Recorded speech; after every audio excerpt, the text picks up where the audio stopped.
ya. Kami mengucapkan selamat sore dan selamat hari Sabat. Dan bagi saudara-saudara yang akan mengikuti lewat YouTube, kami mengucapkan selamat untuk mendengarkan pokok bahasan kami pada Sabat sore hari ini. Pelajaran kita pada sore hari ini berjudul perkara-perkara yang jadi sebelum dan sesudah bumi diperbaharui. Kita akan membaca renungan doa yang berjudul Jadilah Kamu Pelaksana-Pelaksana Firman. Renungan untuk doa diambil dalam buku The Mount of Blessing halaman 209. Tidak semua orang yang mengaku namanya dan memakai lencananya adalah milik Kristus. Banyak yang telah mengajar dalam namaku, kata Yesus, kelak akan didapati gagal pada akhirnya. Banyak orang yang mengatakan kepadaku pada hari itu, Tuhan, Tuhan, bukankah sudah kami bernubuat dengan namamu, dan dengan namamu sudah kami membuang segala setan, dan dengan namamu sudah kami melakukan banyak pekerjaan yang mulia? Dan kemudian aku akan menegaskan kepada mereka itu, aku tidak pernah mengenal kamu. Pergilah daripadaku, kamu yang melakukan kejahatan. Ada orang-orang yang meyakini bahwa mereka adalah benar, sementara mereka adalah keliru. Sementara mereka mengaku Kristus sebagai Tuhannya, dan sementara mereka dengan keyakinannya melakukan pekerjaan-pekerjaan besar dengan namanya, mereka adalah pekerja-pekerja kejahatan. Dengan mulutnya mereka menunjukkan banyak kasih, tetapi hatinya menyengajakan laba yang keji. Orang yang memberitakan firman Allah bagi mereka adalah bagaikan sesuatu lagu merdu dari seseorang yang memiliki alunan suara emas dan yang dapat bermain dengan sempurna pada alat musik. Karena mereka mendengarkan firman-Mu, tetapi mereka tidak melaksanakannya. Penjelasan Hotef.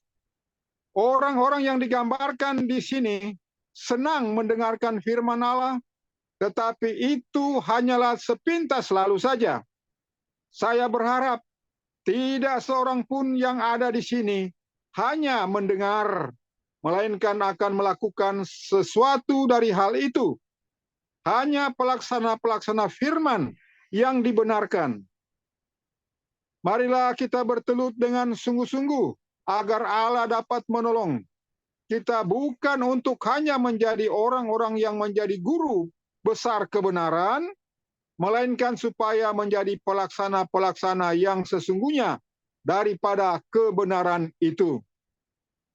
Jadi inilah pengantar doa kita tadi dari buku The Mount of Blessing yang dijelaskan oleh Ellen G. White bahwa banyak yang mengaku namanya dan memakai lencananya, lencana Yesus Kristus. Banyak yang mengajar dalam nama Yesus, namun didapati gagal. Nah, kegagalan itu adalah karena mereka bukan menjadi pelaksana-pelaksana firman, tapi mereka hanya pendengar-pendengar dan bukan pelaksana-pelaksana. Maka anjuran daripada renungan ini adalah agar supaya saudara dan saya memastikan untuk menjadi pelaksana-pelaksana firman.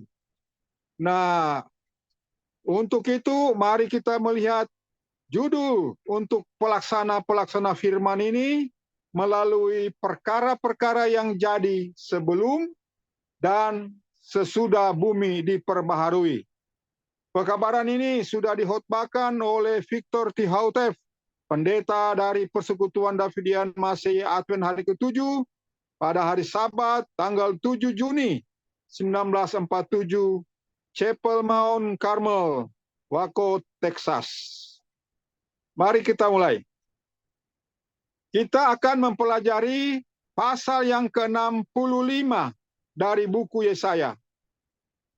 Sambil belajar, kita akan saksikan bahwa pasal ini berisikan catatan dari hal perkara-perkara yang terjadi di dalam masa sebelum bumi diperbaharui dan dalam masa sesudah bumi diperbaharui.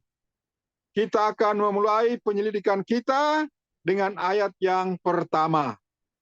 Nah, jadi saudara-saudara, Yesaya pasal 65 yang akan menjadi pokok bahasan pada Sabat ini, yang dengan judul tadi, perkara-perkara yang jadi sebelum dan sesudah bumi diperbaharui. Yesaya pasal 65 ini ada sekitar 25 ayat. Ayat yang pertama sampai ayat yang ke-16 membahas perkara-perkara sebelum bumi diperbaharui, dan ayat 17 sampai dengan selesai adalah membahas tentang sesudah bumi diperbaharui. Jadi ini menjadi satu paket daripada pasal dari Nabi Yesaya yang tercatat dalam Yesaya pasal 65. Mari kita memulai ayat yang pertama. Yesaya 65 ayat yang pertama berbunyi, "Bahwansanya aku telah dinyatakan kepada mereka yang tiada bertanya akan daku. Aku telah didapati oleh mereka yang tiada mencari aku. Kepada bangsa yang tiada disebut dengan namaku, aku mengatakan, tengoklah aku, tengoklah aku." Penjelasan, Rasul Paulus dalam menulis kepada orang-orang Romawi menggunakan ayat ini kepada bangsa-bangsa kafir yang datang kepada Injil. Baca Roma 10 ayat 20. Oleh sebab itu, mereka adalah orang-orang yang mencari Tuhan tanpa bertanya-tanya akan Dia. Dan orang-orang yang menemukan Dia tanpa mencari akan Dia. Keadaan ini akan dibebani dengan akibat-akibat menunjukkan bahwa Tuhan adalah mudah ditemukan. Jadi ayat 1 ini adalah suatu kelompok, suatu bangsa, orang-orang yang mendapatkan Tuhan tanpa perlu bersusah payah. Karena Tuhan mudah ditemukan berdasarkan ayat 1 ini. Bahwa aku didapati oleh mereka yang tiada mencari aku. Kepada bangsa yang tiada disebut dengan namaku. Nah, aku mengatakan, tengoklah aku, tengoklah aku. Nah, ternyata Rasul Paulus membahas bahwa ayat ini pernah digenapi pada zamannya, dan ini digenapi oleh bangsa-bangsa di luar orang-orang Yahudi yang datang belajar untuk mendengarkan pekabaran daripada rasul-rasul, pekabaran Injil. Dan mereka menemukan Tuhan tanpa bersusah payah. Nah, di ayat 2 kita akan melihat suatu kelompok yang lain. Aku telah mengembangkan tanganku sepanjang hari kepada suatu bangsa yang memberontak, yang berjalan dalam jalan yang tidak baik, menurut kehendak hatinya sendiri. Di sini terdapat suatu perbedaan yang menyolok di antara orang-orang yang memperoleh pengetahuan yang cukup dalam perkara-perkara Allah dan orang-orang kafir yang bodoh. Sementara mereka yang pertama itu menyusut jatuh, walaupun Tuhan dengan penuh air mata sedang membujuk-bujuk mereka, mereka yang kemudian itu sedang datang mendekat kepadanya. Disinilah kita saksikan betapa panjang sabar Allah. Dia terus menghimbau berulang kali. Adalah berat baginya untuk membiarkan lepas seseorang berdosa sebelum semua usaha yang mungkin untuk menyelamatkan digunakan. Di sini jelas terlihat bahwa adalah lebih gampang menyelamatkan seorang kafir daripada menyelamatkan seorang Kristen yang merasa puas dan yang telah terperdaya. Jadi saudara-saudara, kita renungkan ayat 1 dan 2. Jadi dari Yesaya 65 ayat 1 dan 2 ini digambarkan oleh Tuhan dua kelompok.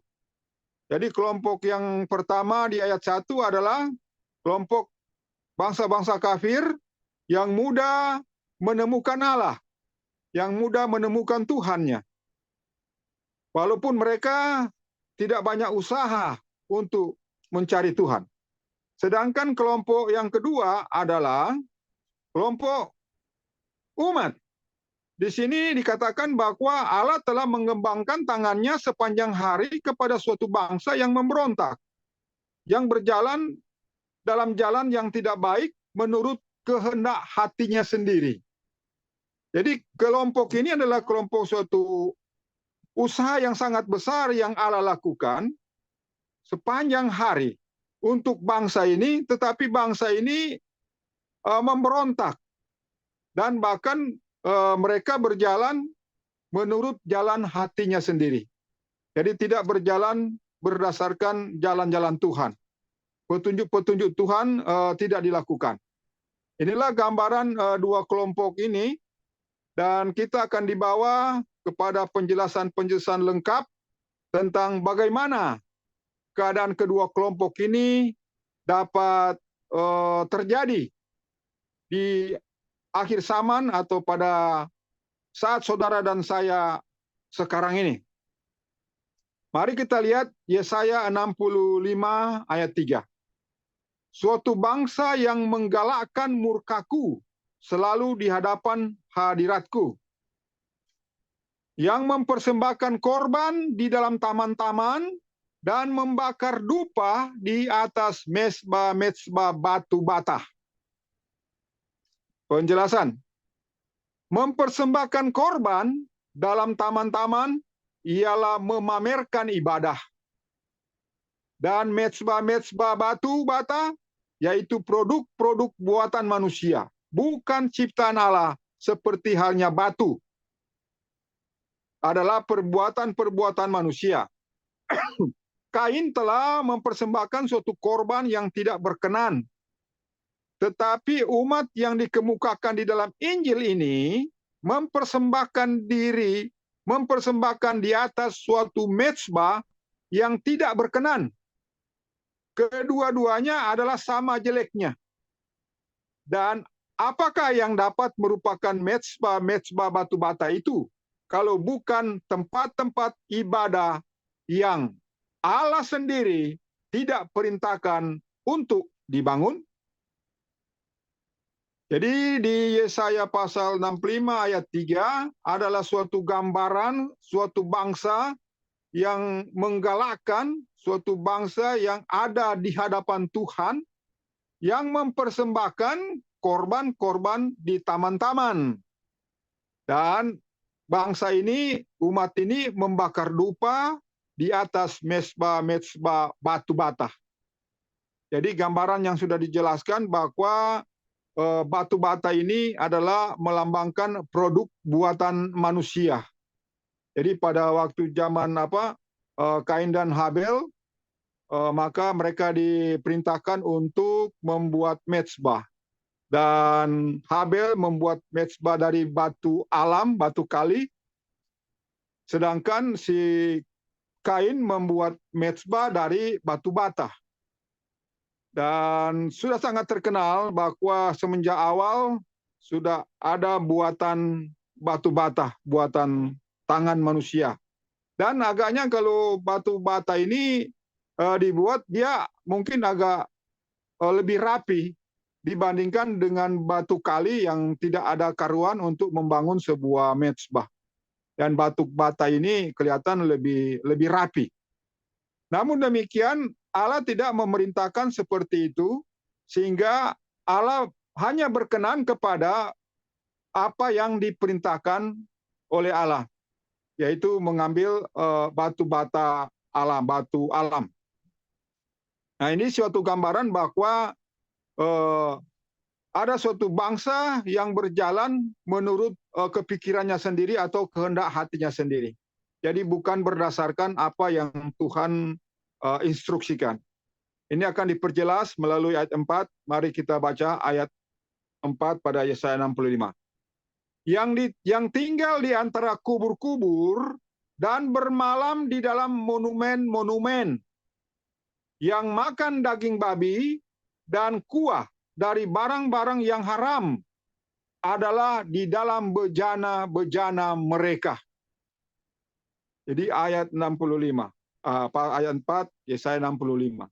Nah, ini memperjelas bahwa apa yang dilakukan oleh bangsa di ayat 2 tadi dan ayat 3 sampai ayat 4 adalah satu rangkaian, di mana mereka katanya tinggal di kubur-kubur dan bermalam di antara monumen-monumen, yang makan daging babi dan kuah dari barang yang haram adalah di dalam bejana-bejana mereka. Mari kita lihat penjelasannya. Tinggal di antara kubur-kubur berarti ditolak untuk memperoleh bagian dalam kebangkitan orang-orang suci. Jadi kelompok ini dinyatakan bahwa mereka tinggal di antara kubur-kubur. Tinggal di kubur, artinya mereka tidak akan dibangkitkan pada kebangkitan orang-orang kudus. Tidak masuk bagian daripada umat yang akan dibangkitkan. Kemudian, dan mereka bermalam di dalam monumen-monumen, berarti hidup di dalam apa yang disebut dengan batu karang kehidupan yang tinggi, yaitu mati terhadap Allah dan hidup bagi dunia. Jadi kelompok ini kemudian dijelaskan bahwa mereka hidupnya condong ke keduniawian. Nah, kita akan lihat bagaimana rinciannya. Orang-orang Yahudi adalah amat berhati-hati terhadap apa yang mereka makan. Tetapi di sini adalah suatu ramalan tentang suatu bangsa yang selera makannya seolah-olah lepas tak terkendali, seperti halnya Adam dan Hawa sewaktu mereka mengambil makan buah yang terlarang itu. Walaupun kita sebagai umat mengakui secara ketat menjauhkan makanan-makanan haram dari meja-meja makan kita, namun bagaimanapun juga kata-kata Injil ini mengungkapkan kebenaran yang memalukan. Diungkapkan untuk diketahui bahwa banyak yang sedang memakan semua barang-barang haram ini. Pada bagian dunia yang satu, mereka mungkin makan daripada sesuatu kekejian tertentu. Dan pada bagian dunia yang lain, mereka makan daripada kekejian yang lain lagi. Jadi saudara, ini adalah penjelasan untuk ayat 4 tentang mereka makan daging babi dan kuah dari barang-barang yang haram adalah di dalam bejana mereka. Nah, dalam gambaran ini bahwa dijelaskan bahwa orang-orang Yahudi sangat ketat, sangat berhati-hati dengan apa yang mereka makan untuk masalah makanan haram. Nah, kita juga sebagai orang-orang Advent, walaupun kita sebagai umat mengakui secara ketat menjauhkan makanan-makanan haram dari meja-meja makan kita, namun bagaimanapun juga kata-kata Injil ini mengungkapkan kebenaran yang memalukan.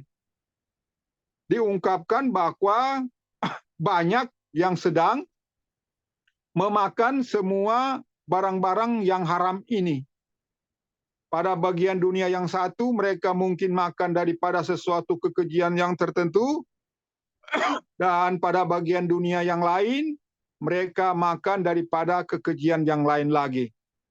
Nah, saudara-saudara, jika kita renungkan pembahasan ini, maka ini ada beberapa kategori yang dapat digambarkan di sini, yaitu kategori yang pertama, bahwa orang-orang Yahudi sangat ketat dengan makanan haram halalnya.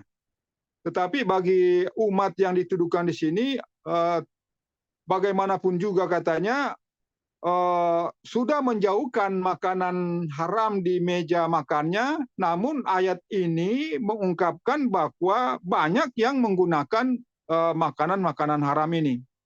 Jadi kategori yang pertama di sini bisa dilihat bukan dalam bentuk fisiknya, tetapi dalam bentuk suatu tata cara penggunaan makanan ini. Jadi semisal kalau agama kita tetangga yang sangat ketat atau agama Yahudi ataupun yang lain, begitu dia menjauhkan barang-barang haram, maka ada perbedaan yang sangat luas antara haramnya orang-orang Yahudi dan orang-orang mungkin agama tetangga dan orang-orang Advent. Jadi kalau Advent dia mencakup sampai kepada hewan-hewan lain yang tidak bisa dimakan. Ya misalnya udang, jenis ikan-ikan yang tidak bersirip, dan berbagai jenis unggas yang secara Alkitab dinyatakan haram. Dan rata-rata penggunaan haram ini di kategori pertama. Lain daerah di sini dijelaskan bahwa pada bagian dunia yang lain mereka makan daripada kekejian yang lain lagi. Jadi pada bagian dunia yang satu mereka mungkin makan daripada sesuatu kekejian tertentu, dan pada bagian dunia yang lain mereka makan daripada kekejian yang lain lagi. Jadi kategori ini saudara menjelaskan bahwa ada di bagian dunia yang lain Advent itu tidak bisa makan itik atau bebek. Di bagian dunia yang lain ada Advent yang masih menggunakan misalnya bebek ataupun telurnya. Ataupun pada bagian dunia yang lain mereka tidak Advent yang lain di dunia yang lain tidak menggunakan makanan berbentuk seperti lebah ataupun seperti keong atau siput. Nah, pada bagian dunia yang lain ada Advent yang masih menggunakan siput untuk makanannya dan tidak menganggapnya haram. Nah, ini contoh kecil. Nah, kemudian kategori yang kedua adalah dari cara penanganan masaknya. Nah, kalau misalnya ada seorang yang sangat ketat sesuai dengan hukum Alkitab bahwa makanan halal itu harus disembelih. Lehernya harus sembelih dan darahnya harus tertumpah. Tetapi apabila seseorang Advent masuk ke rumah makan, maka dia tidak akan bertanya, apakah unggas ini, ayam ini, darahnya tertumpah atau tidak. Nah, dia hanya akan bertanya, oh ini ayam, oh halal, maka dia makan. Tapi kalau aturan Alkitab, darah saja tidak ditumpah atau ayam itu disembelih dengan cara tidak disembelih, darahnya tertahan, maka itu menjadi haram. Kemudian jenis penggunaan kuah minyak. Nah, bila mana kita masuk ke rumah makan yang menyatakan halal bebas haram, tetapi tingkat perbedaan haram dan halal bagi umat Advent masih jauh sangat berbeda dengan tingkat haram dari agama yang lain. Nah, sehingga apabila minyak yang sudah digoreng dengan udang, begitu digoreng dengan ikan atau tahu, maka kita masuk ke rumah makan itu, maka kita dapat menggunakan minyak goreng yang digoreng udang atau kepiting atau mungkin binatang haram lainnya kalau di rumah makan umum. Dan kita sebagai orang Advent tidak perlu melihat seperti itu. Yang penting kita melihat haram, halal, makanan vegetarian yang disajikan tanpa melihat proses masaknya, campuran menunya, dan ternyata menggunakan kuah-kuah daripada binatang-binatang haram. Kemudian produk-produk lainnya, seperti misalnya susu. Nah, suatu kali saudara ada di perusahaan yang sangat besar, dia memberi susu untuk karyawannya. Dan susu itu adalah produk luar, susu kaleng berbentuk bubuk. Dan susu itu sangat sangat enak diminum. Dan ternyata pada saat diteliti bahwa susu itu ternyata menggunakan produk daging babi, minyak babi, gelatin. Jadi menggunakan minyak babi. Tetapi rata-rata semua orang Advent yang bekerja di perusahaan itu sudah menikmati susu itu. Nah, dengan demikian masuklah di kategori ketiga ini bahwa masih menggunakan makanan-makanan haram. Nah, kemudian di kategori yang keempat, yaitu seperti pernah kita membahas Yesaya pasal 66, bahwa kita sudah membahas di situ bahwa orang yang menyembeli lembu dianggap seperti menyembeli anjing. Orang yang makan makanan mempersembahkan makanan-makanan buah-buahan, makanan-makanan vegetarian, tidak pun terluput bahwa orang-orang yang mempersembahkan makanan vegetarian seperti mempersembahkan kuah babi. Seperti mempersembahkan kuah babi. Nah, itu dalam kategori rohani bahwa produk yang kita gunakan itu sama seperti kita menggunakan barang haram, walaupun kita menggunakan barang halal dan atau barang vegetarian, tetapi kita menggunakan menurut pola pikir kita sendiri, bukan menurut kehendak Tuhan. Jadi dengan demikian masuklah kategori ini yang disebut bahwa seperti halnya Adam dan Hawa sewaktu mereka mengambil buah yang terlarang itu. Jadi walaupun itu bukan sesuatu yang haram, tetapi karena walaupun itu buah tetapi dilarang, maka pada waktu itu mereka sangat dilarang untuk menggunakan buah itu yang dimakan oleh Adam dan Hawa. Dengan demikian saudara, bahwa inilah yang terjadi pada ayat 4 ini, bahwa bangsa ini dengan sangat ketat menjauhkan makanan-makanan haram.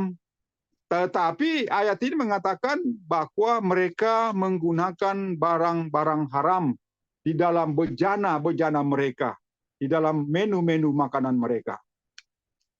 Nah, kita lihat pada ayat Yesaya 65 ayat 5. Yang mengatakan, berdirilah pada pihakmu sendiri, jangan datang dekat kepadaku, karena sucilah aku daripadamu. Mereka ini adalah bagaikan suatu asap dalam hidungku dan suatu api yang bernyala-nyala sepanjang hari. Yesaya 65 ayat 5. Penjelasan. Pada satu pihak mereka adalah sama lalainya. Mereka memakan apa saja, baik yang halal maupun yang haram. Dan pada pihak lainnya mereka menyombongkan dirinya sendiri. Mereka menyangka dirinya lebih suci daripada orang-orang lain. Jadi jelaslah bahwa orang-orang yang memanjakan seleranya dalam semua makanan yang keji, yang diceritakan di dalam ayat 4, adalah orang-orang yang menentang untuk bergabung dengan orang-orang yang berusaha menghidupkan suatu kehidupan yang sejalan dengan pengakuan kepercayaan mereka. Menentang melawan ketakutan bahwa reformasi akan terlaksana. Betul-betul jahat. Allah lebih membenci orang-orang munafik daripada membenci orang-orang berdosa jenis lain. Orang-orang yang sedemikian ini mendorong ke kanan dan mendorong ke kiri akan menyaksikan kegenapan sempurna dari kata-kata Injil ini pada masa ini juga. Jadi saudara-saudara dipertegas di ayat 5 bahwa kelompok ini dia akan mengaku bahwa dia lebih suci daripada yang lain karena dia mungkin sudah merasa yang kelompok sebelah masih menggunakan makanan haram secara kasat mata, ataupun bisa juga kelompok vegetarian, orang-orang vegetarian juga bisa, karena dia menghakimi orang-orang yang makan itu bahwa dia lebih suci karena dia sudah vegetarian. Ya, saya lebih suci dari kamu yang makan haram atau yang makan halal. Begitu juga orang-orang kelompok halal, dia rata-rata dia mengaku lebih suci daripada orang-orang yang memakan makanan haram. Tetapi Allah di sini menyatakan bahwa mereka seperti ini katanya adalah orang-orang yang munafik. Munafik. Karena konsepnya bahwa dengan menjauhkan makanan haram, dia bisa selamat. Dengan vegetarian, dia bisa selamat. Orang yang tidak vegetarian, orang yang makan haram itu tidak selamat. Nah, konsepnya seperti itu, dan dia memegahkan diri, memegahkan dirinya. Nah, konsep memegahkan diri inilah, memegahkan diri pada penurutan sesuatu, inilah yang disebut konsep seperti ayat 5 ini. Dia mengatakan, berdirilah pada pihakmu sendiri, jangan datang dekat kepadaku, karena sucilah aku daripadamu. Karena dia merasa dia sudah vegetarian, ataupun dia merasa bahwa dia sudah tinggalkan haram, yang haram. Padahal pada kenyataannya, dia tidak seperti itu. Sehingga dikatakan bahwa kelompok ini masuk kepada kelompok orang-orang yang munafik. Dan Allah paling benci pada orang-orang munafik daripada membenci orang berdosa jenis yang lain. Nah, dengan demikian kembali ke pembahasan kita yang lalu, Yesaya pasal 66, bahwa mereka merasa mereka sudah meninggalkan makanan haram, mereka merasa mereka sudah meninggalkan makanan halal, sudah vegetarian, namun konsep yang masuk adalah konsep daripada memegahkan diri atau kesombongan. Kesombongan karena sudah menurut hukum. Kesombongan menurut hukum inilah yang oleh Yesus dikatakan sini mirip seperti ahli-ahli Taurat dan seperti orang-orang Farisi pada zaman yang lalu. Nah, sehingga dikatakan sini bahwa Allah sangat membenci dosa-dosa munafik ini. Bahwa daripada membenci berdosa jenis yang lain. Nah, orang-orang yang sedemikian ini mendorong ke kanan, bahkan dia mendorong ke kiri, akan menyaksikan kegenapan sempurna dari kata-kata Injil pada masa ini juga. Jadi kegenapan daripada Yesaya 65 ayat 6 dan 7.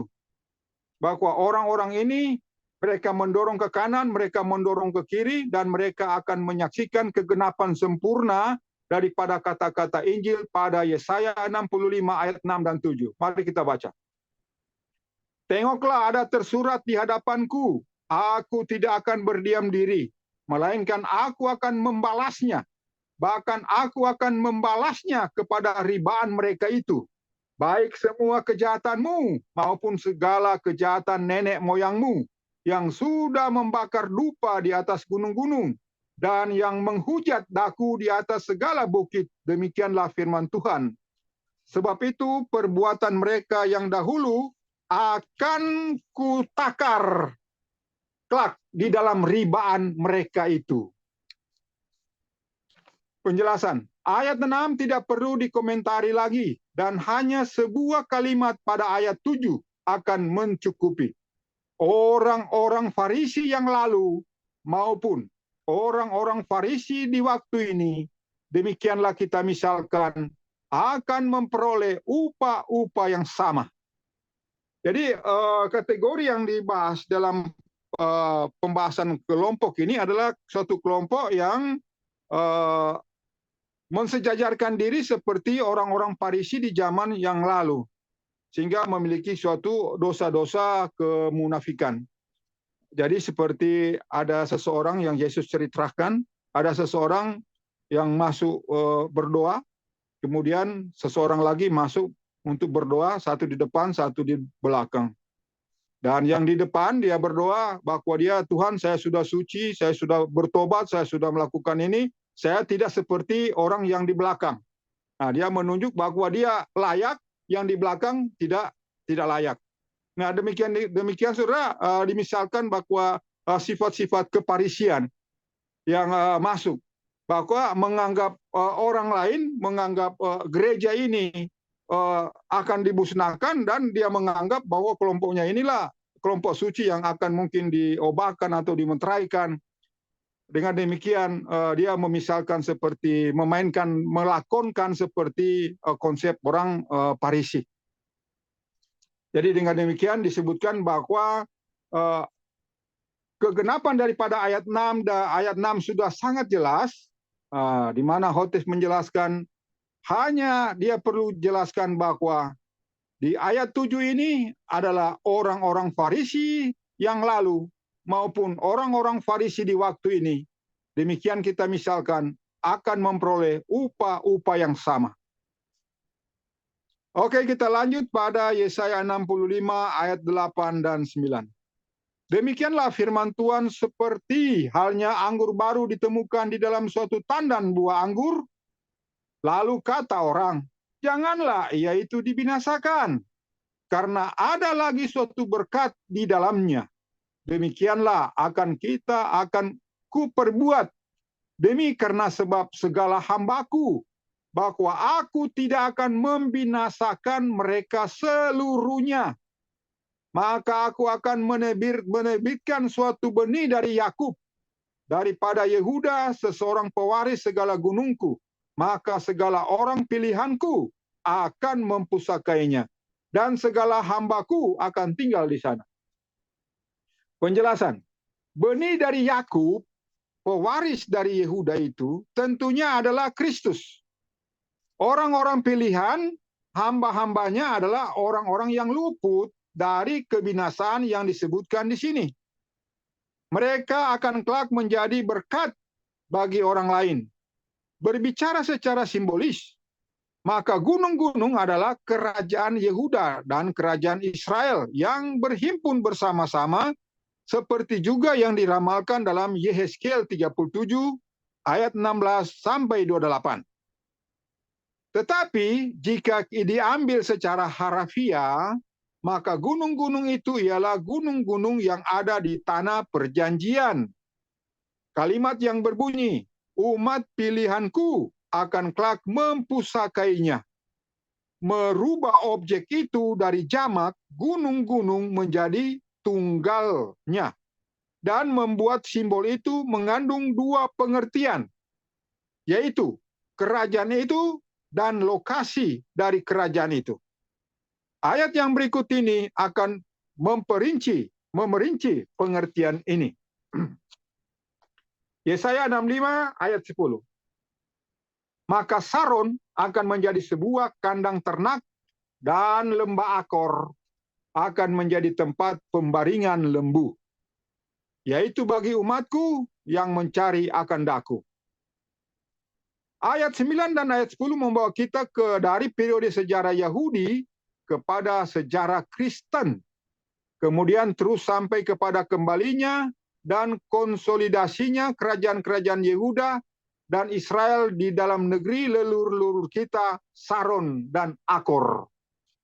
Nah, saudara-saudara, mari kita renungkan ayat ini daripada Yesaya 65 ayat 8 dan 9, kemudian ayat 10. Ayat 8 dan 9 sudah terbaca bahwa ada proses pembinasaan untuk sebuah tandan anggur, tetapi datanglah firman Tuhan bahwa jangan kamu binasakan tandan anggur itu, karena masih ada yang perlu di tandan anggur itu. Masih ada sesuatu yang baik. Jangan dibinasakan semua. Karena aku tidak akan membinasakan mereka seluruhnya.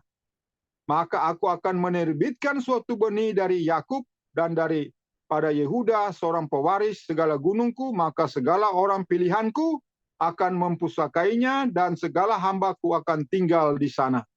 Nah, ini suatu gambaran bahwa dari tandan anggur itu, bahwa tidak semuanya akan dibinasakan.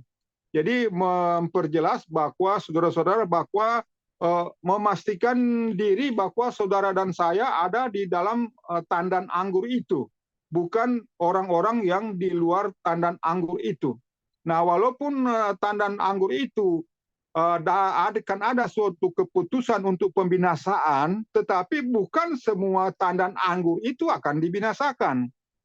Jadi masih banyak sesuatu yang baik di dalam tandan anggur itu, di mana tandan anggur itu akan ada kelepasan. Di mana kelepasan ini yang pertama bahwa Tuhan akan membangkitkan benih daripada Yakub yang dilambangkan dengan Yesus Kristus sendiri. Kemudian dari tandan anggur itu ada umat pilihan yang akan mempusakainya. Ada hamba-hamba yang tinggal di sana. Nah, dari sini dibicarakan bahwa kerajaan Yehuda seperti gambaran daripada Yeskiel pasal 37 ayat 16 sampai 28 antara kayu Yehuda dan kayu Yusuf dipersatukan melalui suatu proses penyatuan Yehuda dan Israel. Maka ini akan benar-benar terjadi di dalam kerajaan atau di dalam tandan anggur itu. Itu asalnya dari tandan anggur itu. Sehingga disebutkan bahwa kalau kata diambil secara harfiah, kalau di gunung, itu adalah lambang tanah perjanjian. Gunung-gunung yang ada di tanah perjanjian, sedangkan kalau diambil secara kalimat yang berbunyi, umat pilihanku akan kelak mempusakainya. Merubah objek dari jamak gunung-gunung menjadi gunung, satu gunung. Dan membuat simbol itu mengandung dua pengertian, yaitu kerajaan dan lokasi dari kerajaan itu. Jadi yang dimaksudkan dengan pengertian pertama, gunung-gunung itu ada di tanah perjanjian. Nah, dengan demikian bahwa itu lokasi, menambahkan suatu lokasi atau berdirinya suatu negara, dia perlu wilayah, perlu lokasi. Jadi perlu penduduk dan membutuhkan pemerintahan. Itu persyaratan, 3 persyaratan untuk berdiri suatu kerajaan, suatu negara. Ada wilayah, ada penduduknya, ada pemerintahannya. Nah, di sini gambaran daripada wilayah sudah dijelaskan, gambaran daripada gunung atau sidang itu sudah dibicarakan, dan jadi baik lokasi maupun kerajaan itu sudah dibicarakan sini, maupun hamba-hamba yang akan ada di sana. Jadi demikian ayat yang berikut ini memperinci lagi. Ayat 10 memperinci. Maka Saron akan menjadi sebuah kandang ternak dan lembah Akor akan menjadi tempat pembaringan lembu bagi umatku yang mencari akan daku. Jadi sudah sangat jelas di ayat 10 bahwa Saron akan menjadi kandang ternak dan lembah Akor akan menjadi pembaringan. Nah, saudara, kedua lembah ini maupun Akor, lembah Akor ini sangat tidak mau orang menggunakan kata-kata lembah Akor, karena kata-kata lembah Akor sudah jelas menggambarkan sesuatu peristiwa yang sangat tidak terpuji daripada Akan. Dan demikian juga kata Saron. Kalau kata Saron, lebih banyak orang gunakan Saron. Ada mall-mall, ada toko-toko yang menggunakan kata Saron. Tapi orang tidak mau menggunakan kata Akor. Juga Perdana Menteri Israel yang ke-11, Arief Sharon. Jadi kata-kata Saron ini banyak digunakan. Nah, Saron ini adalah sekarang, kalau saudara lihat di peta Israel, Saron ini menjadi kota yang sangat indah. Sudah diperbarui menjadi kota yang sangat indah. Tetapi lembah Akor ini menjadi suatu tempat pertanian. Nah, sehingga di zaman penggenapan ayat ini bahwa Saron akan menjadi kandang ternak dan lembah Akor akan menjadi pembaringan lembu. Jadi kedua membicarakan bahwa akan ada ternak dan lembu, yaitu yang melambangkan umatku akan mencari Tuhan akan ada di sana. Akan ada di dua tempat itu.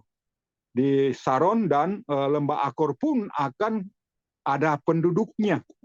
Yang dimana kedua tempat ini mungkin dijauhkan pada zaman dahulu, dan mungkin sampai sekarang lembah Akor itu masih nampaknya masih menjadi suatu lembah yang ditumbuhi dengan rumput-rumput saja, atau padang pasir.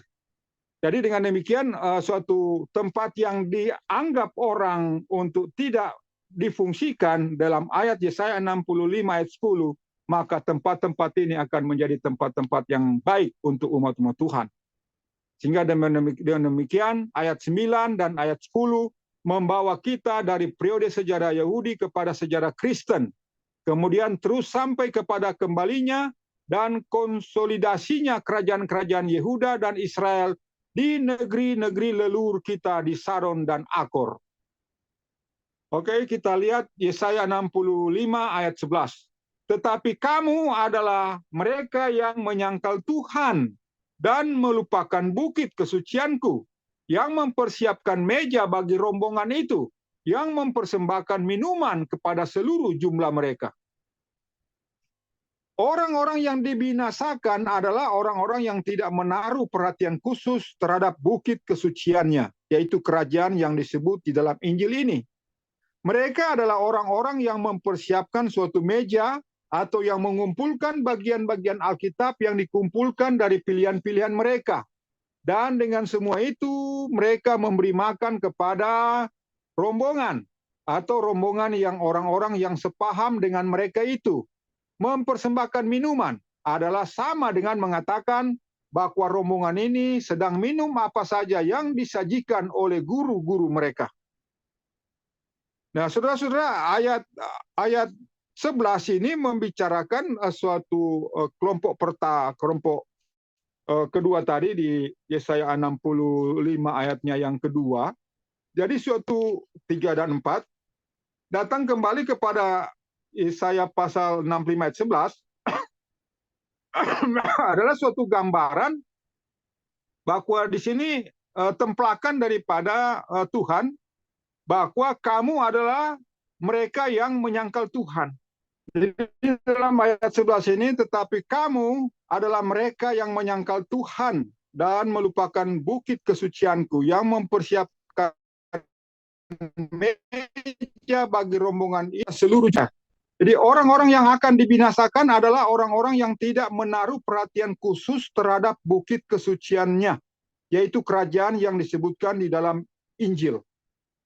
Mereka adalah orang-orang yang mempersiapkan suatu meja atau mengumpulkan bagian-bagian Alkitab yang dikumpulkan dari pilihan-pilihan mereka. Dan dengan semua itu mereka memberi makan kepada atau mengajar rombongan atau rombongan orang-orang yang sepaham dengan mereka makan minuman. Minuman adalah sama dengan itu sedang minum apa saja yang disajikan oleh guru-guru mereka. Jadi ayat 11 ini adalah sejajar dengan renungan doa, di mana renungan doa itu dari The Mount of Blessing halaman 209, tidak semua orang yang mengakui namanya dan memakai lencananya adalah milik Kristus. Telah mengajar dalam namaku, kata Yesus, kelak akan didapati gagal pada akhirnya. Banyak orang akan mengatakan kepadaku, padamu, dan dengan namamu, dan dengan namamu kami sudah melakukan banyak pekerjaan yang mulia. Dan kemudian aku pada mereka itu, kamu pergilah daripadaku, kamu yang melakukan kejahatan. Jadi dengan 65 ayat 11, kamu adalah mereka yang menyangkal Tuhan atau melakukan kejahatan. Di sini dikatakan melupakan bukit kesucianku.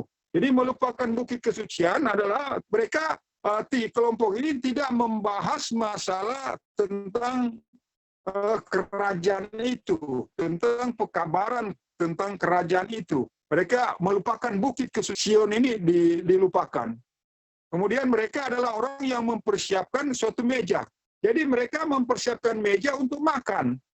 Tetapi makanan yang disiapkan di situ adalah bukan makanan-makanan yang disajikan oleh Tuhan, tetapi mereka menyajikan, mengumpulkan bagian Alkitab, dikumpulkan berdasarkan pilihan mereka sendiri, dan semua mereka memberi makan pada rombongan itu.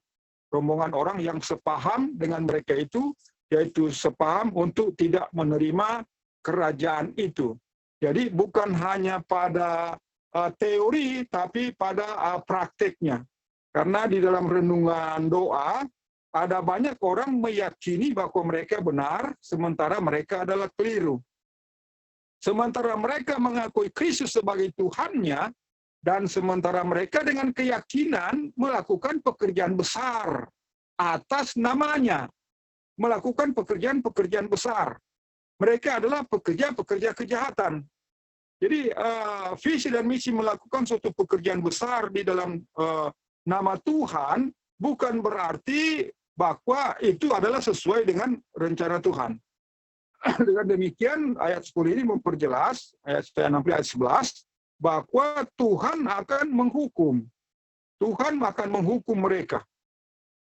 Dan mereka adalah digolongkan kepada menyangkal Tuhan. Yesaya 65 ayat 12.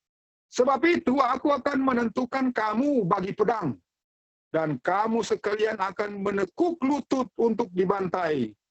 Sebab ketika aku memanggil kamu, tidak menjawab. Ketika aku berbicara, kamu tidak mendengar.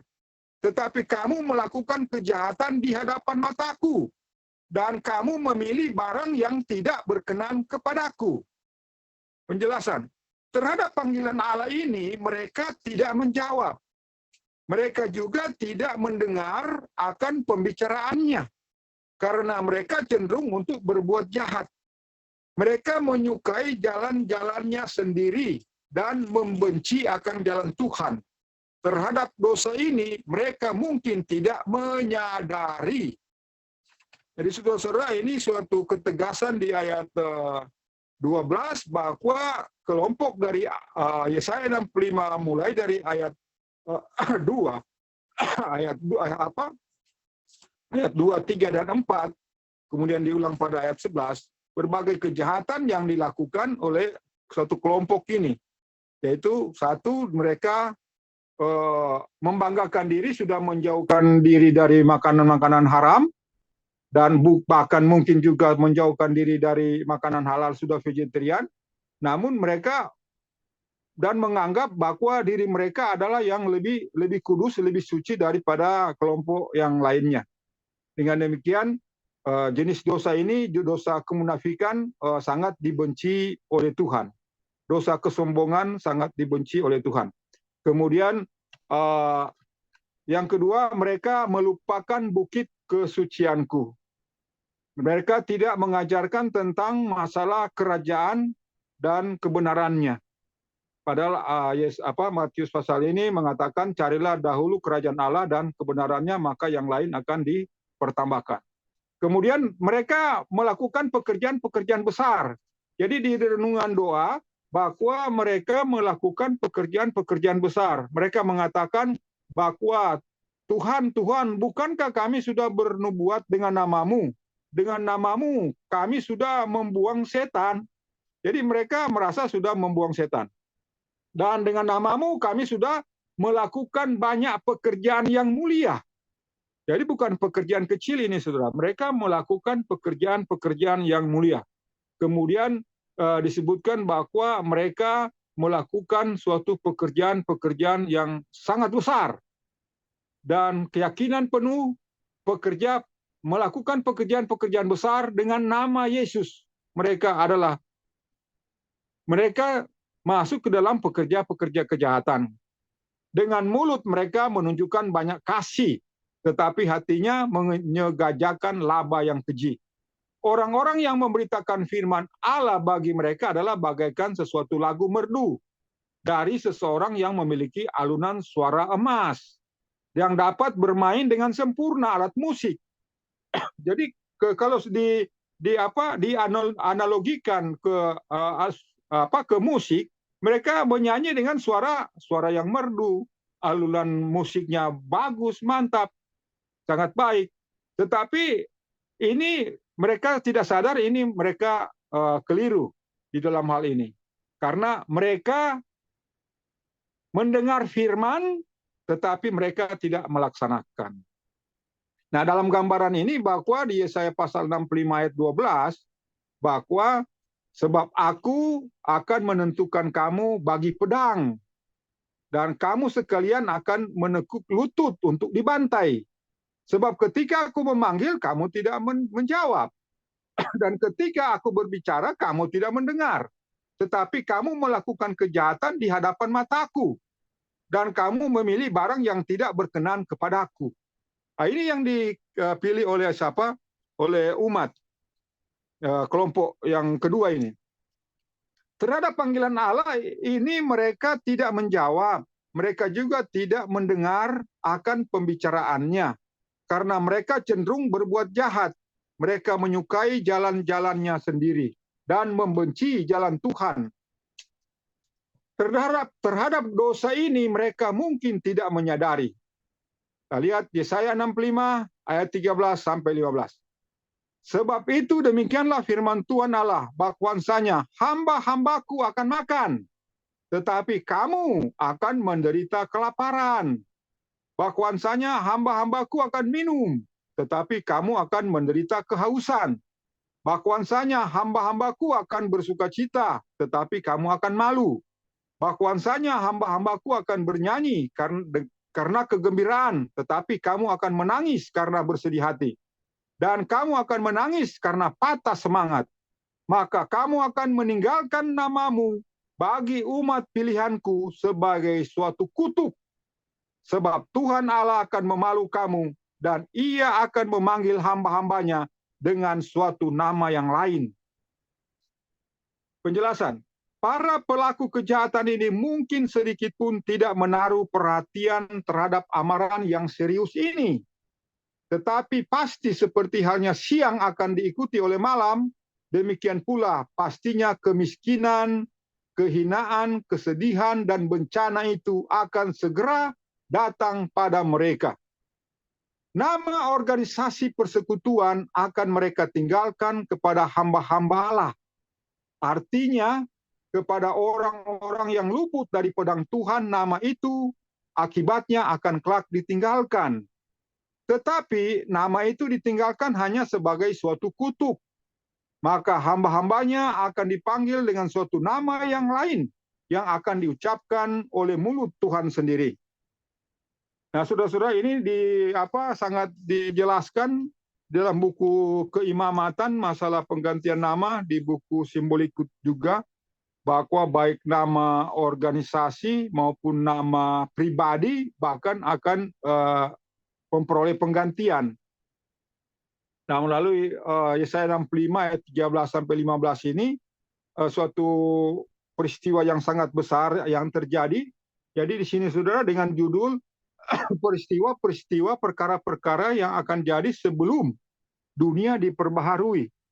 Nah, salah satu bagian yang akan terjadi adalah penggenapan daripada Yesaya 65 ayat 13 dan 15. Ini terjadi sebelum bumi diperbaharui. Yaitu bahwa hamba-hambaku akan makan, tetapi kamu akan menderita kelaparan. Bahwasanya hambaku akan minum, tetapi kamu akan menderita kehausan. Bahwa hamba-hambaku akan bersukacita, kamu akan malu. Bahwasanya hambaku akan bernyanyi dengan gembira, tetapi kamu akan menangis.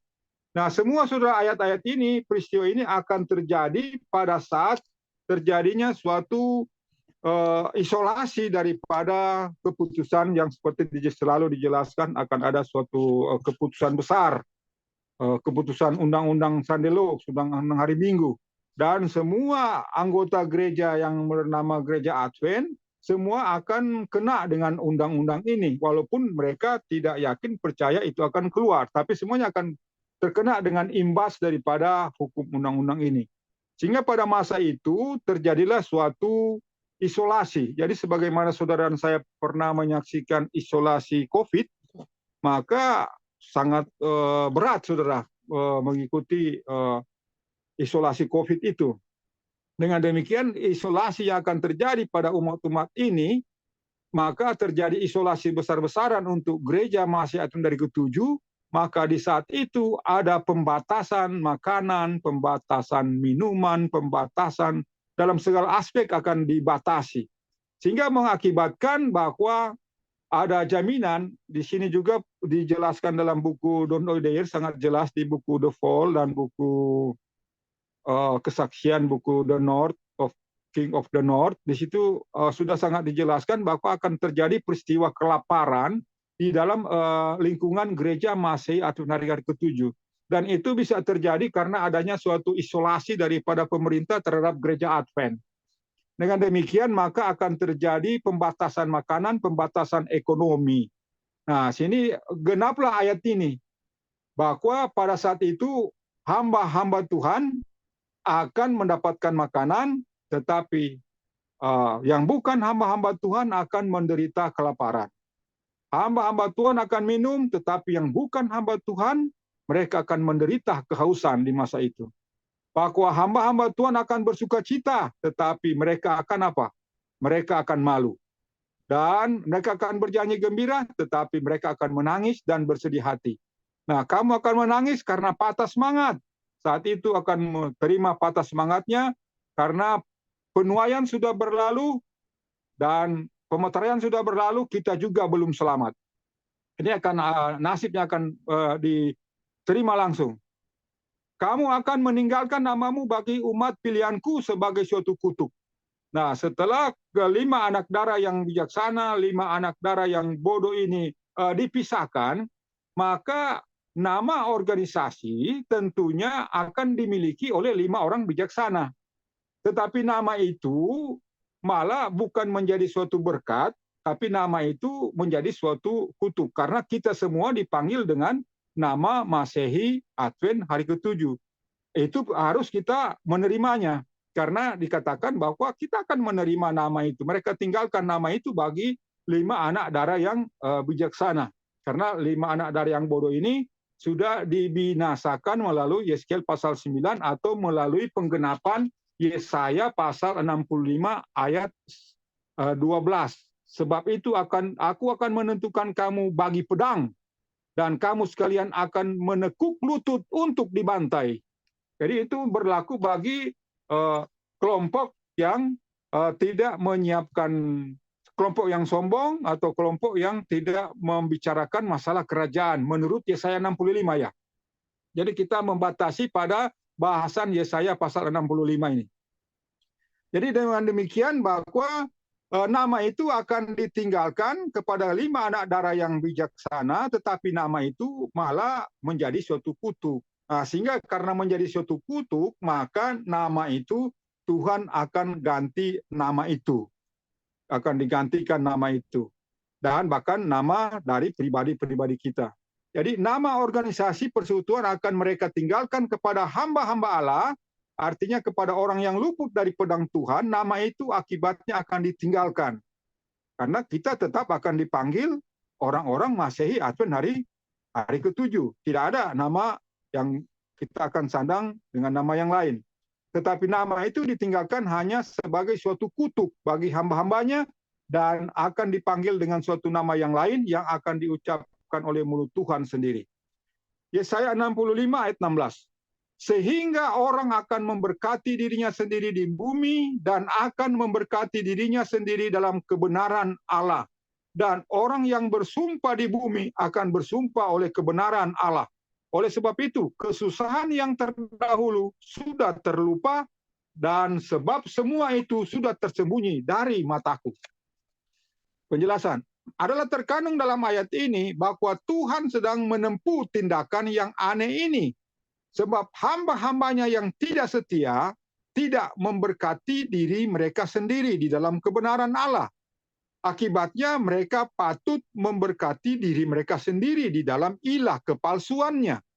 Artinya mereka mengajarkan, menerima, dan menyebarkan kepalsuan, sementara Tuhan berusaha memberkati semua hambanya dengan kebenaran secara segar langsung dari taktanya.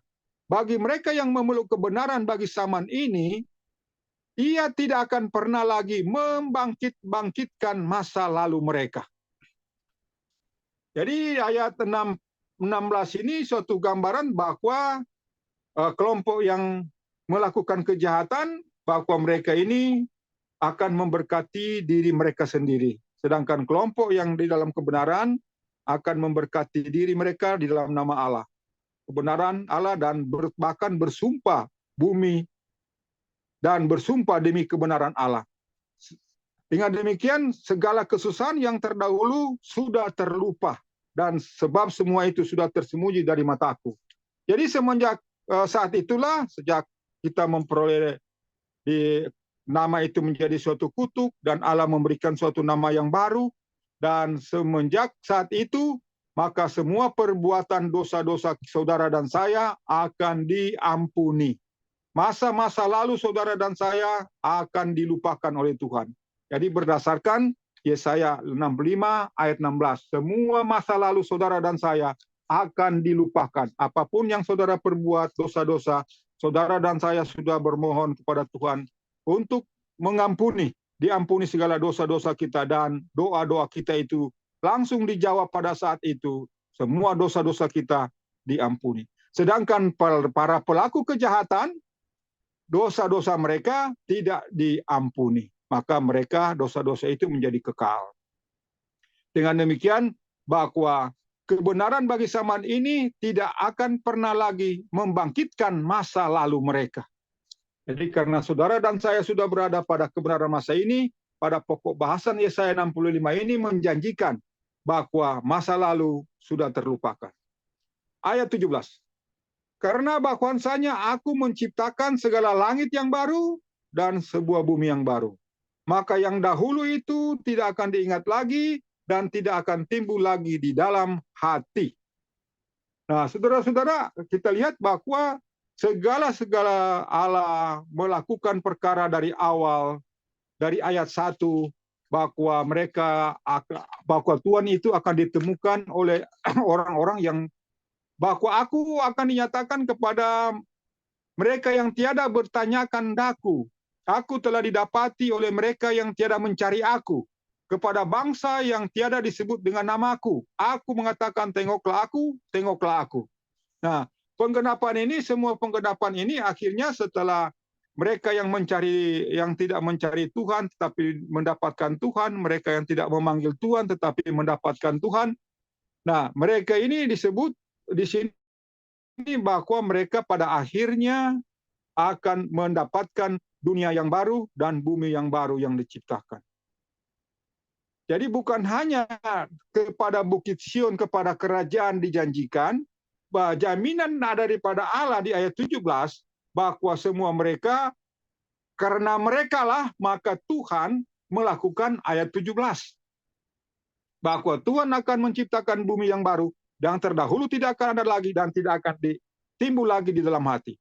Di sini kita dibawa sampai kepada masa di mana akhirnya Tuhan akan memperbarui langit dan bumi. Yesaya 65 ayat 18 dan 19. Tetapi bergiranglah dan bersorak-soraklah untuk selama-lamanya dalam apa yang kuciptakan. Karena tengoklah aku menciptakan Yerusalem penuh sorak-sorai dan penduduknya penuh kegirangan.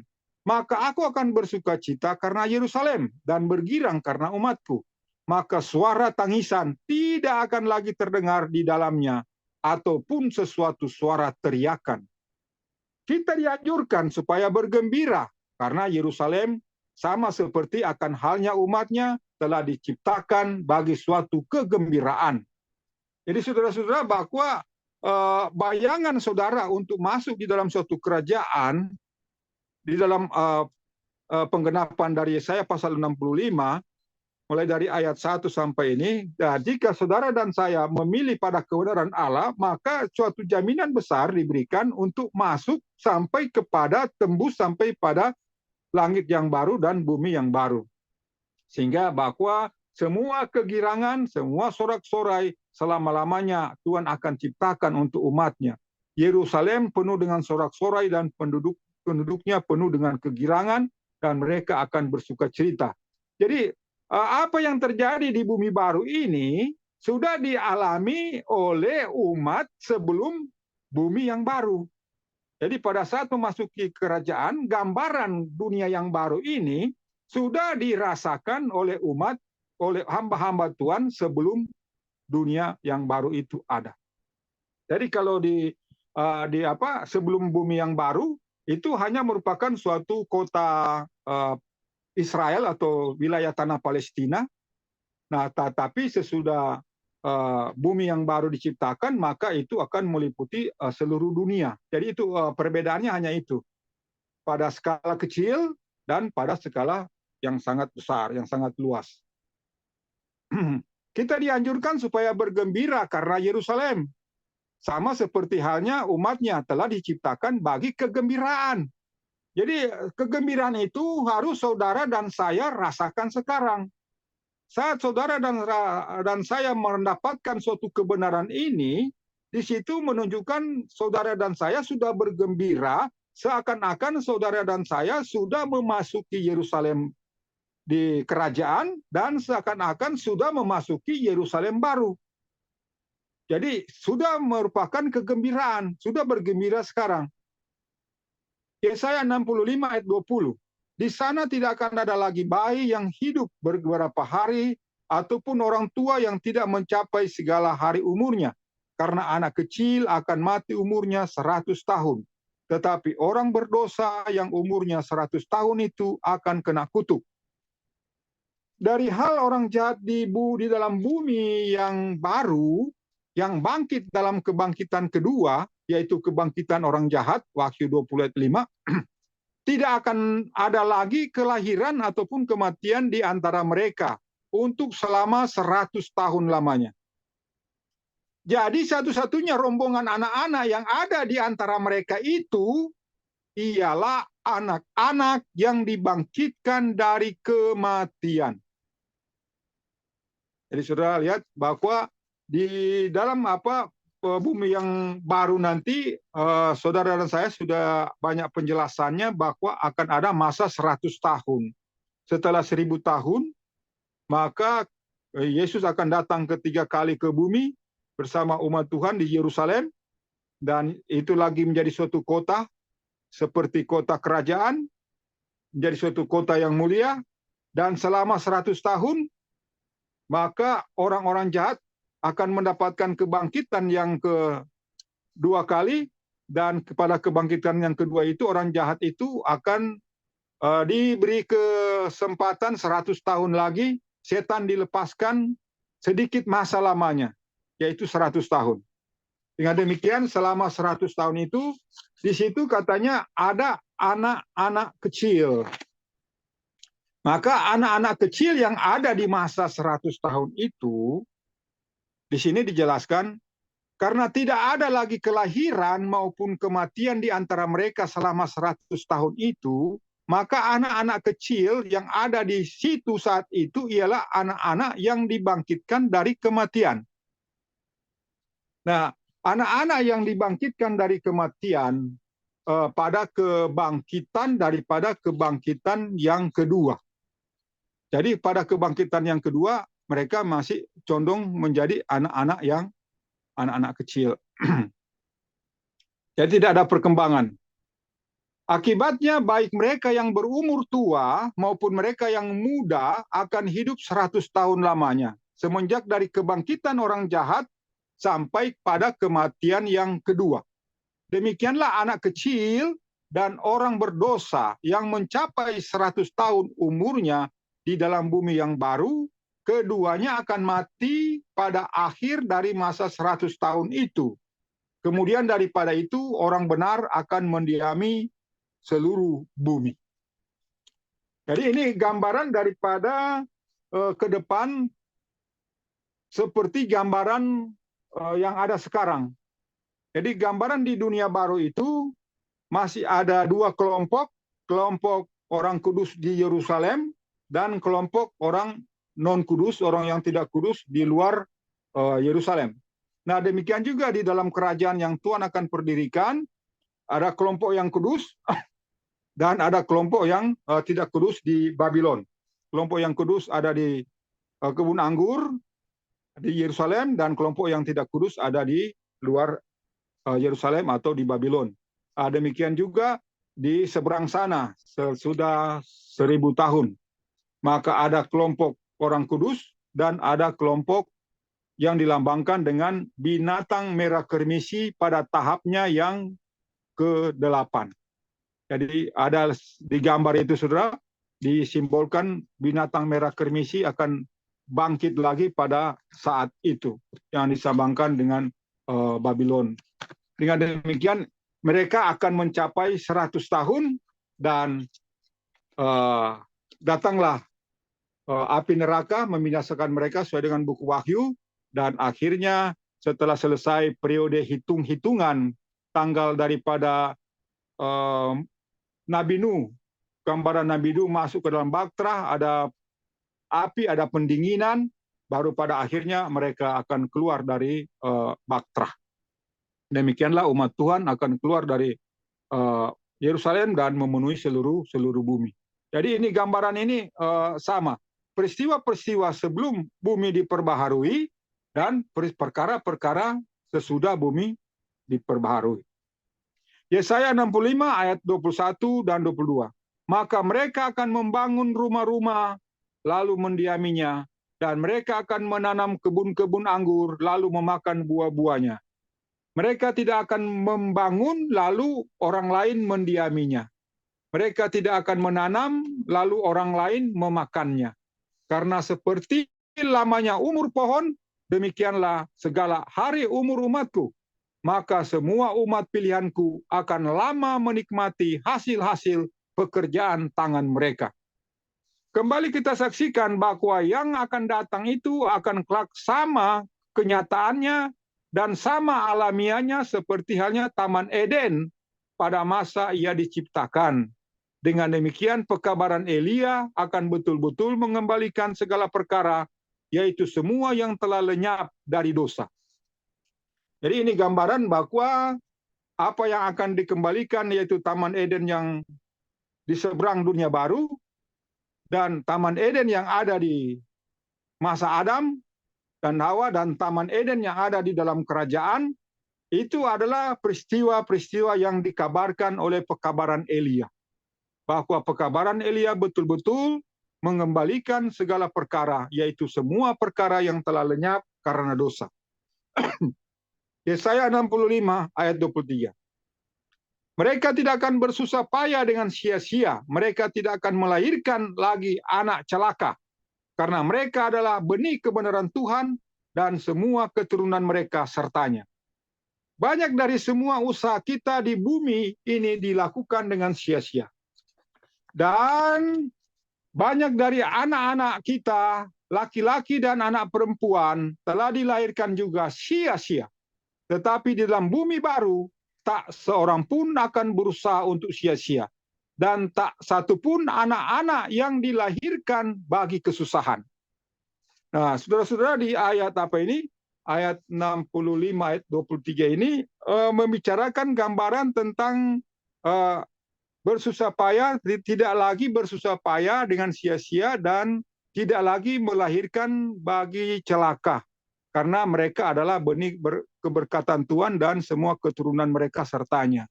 Nah ini sudah digambarkan bahwa gambaran tentang dunia seberang sesudah bumi diperbaharui, gambarannya itu ada pada dunia kerajaan sebelum bumi diperbaharui.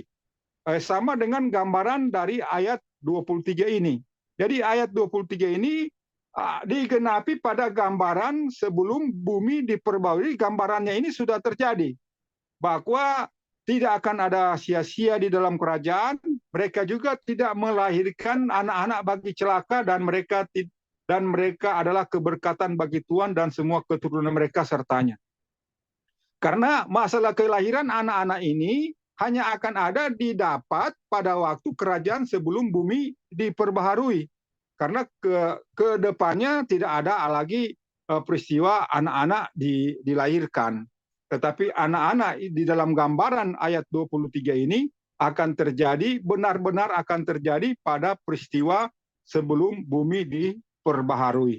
Jadi ini menjadi suatu gambaran saja bagi kedamaian yang akan ada, yang sudah dirasakan oleh umat pada kerajaan itu.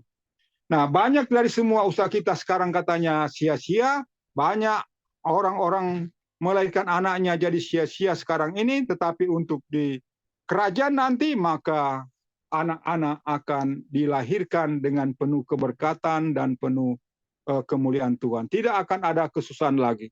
Jadi berbahagialah bagi ibu-ibu yang akan melahirkan di dalam kerajaannya nanti.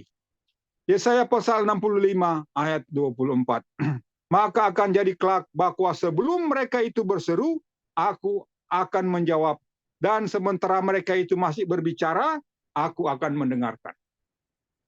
Untuk jawaban terhadap beberapa dari doa-doa kita seringkali menunggu lama. Bahkan kebanyakan dari doa-doa kita itu tidak terjawab seperti yang kita kehendaki. Tetapi di dalam bumi yang baru tidak akan ada keterlambatan dan tidak ada kekecewaan. Jadi ini suatu gambaran lagi dari Yesaya 65 ayat 24. Bahwa Allah akan menjawab semua doa-doa dari umatnya. Nah ini bukan hanya terjadi di dalam dunia baru di seberang 1000 tahun, tetapi peristiwa ini sudah mulai terjadi pada saat kerajaan itu diperdirikan. Yesaya 65 ayat 25. Serigala dan anak domba akan bersama-sama makan, dan singa akan makan jerami seperti juga lembu, dan debu akan merupakan makanan ular. Mereka tidak akan melukai ataupun merusak di dalam bukit kesucianku. Demikianlah firman Tuhan. Akan ada damai pada semua penjuru. Kita tidak akan menyaksikan orang saling bertengkar ataupun binatang-binatang saling berkelahi dan saling memakan mangsanya. Di sana akan terdapat damai yang sempurna dan betul-betul nyata di antara mereka. Jika kita dapat hanya menyadari akan apa yang Allah telah sediakan bagi mereka yang suka menyelidiki firman-Nya dan berjalan dalam terang-Nya yang terus bertambah, maka kita akan menjadikan semua urusan Allah kepentingan kita yang terutama. Maka kita tidak akan lagi menghamburkan semua energi kita untuk berjuang mencarikan perkara-perkara kehidupan materi. Semua itu akan dipertambahkan kepada kita, sementara kita dengan rajin berusaha menegakkan kerajaan-Nya. Karena Ia sendiri mengatakan, pekerja itu berhak akan dapat upahnya.